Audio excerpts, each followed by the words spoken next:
ঢেকিয়াজুলি আৰক্ষী থানা এলেকাৰ পিৰাকটাত আজি সংঘটিত হল ভয়ংকৰ পথ দুৰ্ঘটনা। উক্ত পথ দুৰ্ঘটনাত প্ৰাণ গ'ল এগৰাকী 40 বছৰীয়া মহিলাৰ। উল্লেখ্য যে ঢেকিয়াজুলি আৰক্ষী থানাৰ অন্তৰ্গত ভিৰাই মাজুলীৰ পৰা ঢেকিয়াজুলি টাউনৰ অভিমুখে আহি থকা AS12 AK 0955 নম্বৰৰ স্কুটি এখনে পিৰাকটা মিলন প্ৰাথমিক বিদ্যালয়ৰ সন্মুখত মানকী মুণ্ডা নামৰ এগৰাকী 40 বছৰীয়া মহিলাক প্ৰচণ্ড জোৰেৰে খুন্দা মাৰে। ফলত মহিলাগৰাকী গুৰুতৰভাৱে আঘাতপ্ৰাপ্ত হয়।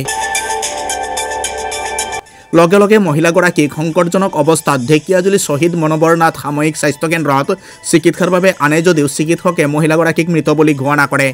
এই সন্দৰ্ভত আজি ঢেকিয়াজুলি আৰক্ষী থানাৰ যান বাহন আৰক্ষী বিষয়া চণ্ডীৰাম নাথৰ মন্তব্য এনেধৰণৰ।